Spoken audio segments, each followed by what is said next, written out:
Hello, ഒരു ഓട്ടോയിൽ 5 പേരും 3 പാവമാരുമായിട്ട് ഇന്ന് ഞങ്ങൾ അഭയാരണ്യത്തിലേക്കാണ് കേട്ടോ പോകുന്നത്. നമ്മുടെ വീട്ടിൽ നിന്ന് ഏകദേശം 15 മിനിറ്റ് ദൂരാണുള്ളത്. പ്രോപ്പർ പ്ലേസ് കപ്രിക്കാടാണ് കേട്ടോ. നമ്മൾ അവിടെ ചെന്ന് എൻട്രി ഫീസൊക്കെ എടുത്ത് അകത്തേക്ക് കയറിട്ടോ. കുറച്ചധികം നടക്കാനുണ്ട്. ചുറ്റും ഫോറസ്റ്റ് ഏരിയ ആണേ. അതിന്റെ അടുത്തുകൂടി പെരിയാറും ഒഴുകുന്നുണ്ട്. നമ്മൾ 3 മണി കഴിഞ്ഞിട്ടാണ് വീട്ടിൽ നിന്ന് ഇറങ്ങിയത്. ഇവിടെ 5 മണി വരെയാണ് കേട്ടോ ടൈം ഉള്ളത്. ചുറ്റും മരങ്ങളൊക്കെ ഉള്ള കാരണം നല്ല തണുപ്പാണ്. പാത്വേ ഒക്കെ കാണാൻ നല്ല ഭംഗിയുണ്ട് കേട്ടോ. ഇവിടെ മാൻ, മ്ലാവ്, ആന ഒക്കെയാണ് കേട്ടോ ഉള്ളത്. വാവമാര് ഈ മാനയൊക്കെ കണ്ട് നല്ല എക്സൈറ്റഡ് ആയിട്ട് ഇരിക്കുകയാണ് കേട്ടോ. പക്ഷെ ഇവരെ എടുത്തുകൊണ്ട് നടന്ന് നമ്മൾ കുറച്ച് ടയേർഡായിട്ടോ. കുറച്ചധികം തന്നെ നടക്കാനുണ്ട്.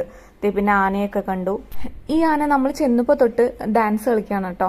ഇത് വേറെ ആനയാണ്. ഏകദേശം ഒരു 5 ആനയുണ്ട്. അവരുടെ ഡീറ്റെയിൽസ് ഒക്കെ അവിടെ എഴുതി വെച്ചിട്ടുണ്ട് കേട്ടോ. പിന്നെ അതിനോട് ചേർന്ന് തന്നെ പാർക്ക് ഉണ്ട്.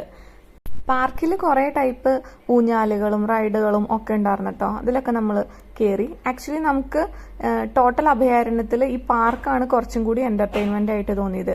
അതല്ലാതെ കുറച്ച് മാനും മ്ലാവും ആനയും മാത്രമാണ് ഉള്ളത്. കുറച്ചുകൂടി അനിമൽസും ബേഡ്സും ഒക്കെ ഉണ്ടായിരുന്നെങ്കിൽ നല്ല രസമായേനെ. പിന്നെ വാവമാര് ഫുൾ കളിയായിരുന്നു കേട്ടോ. അപ്പോഴേക്കും 5 മണിയായി. നമ്മുടെ ഓട്ടോ വന്നു. നമ്മൾ തിരിച്ച് വീട്ടിൽ പോയിട്ടോ. അപ്പൊ ഇത്രയുള്ള ഇന്നത്തെ വീഡിയോ. ആരെങ്കിലും സബ്സ്ക്രൈബ് ചെയ്യാതെ കാണുന്നുണ്ടെങ്കിൽ please do subscribe. Bye bye.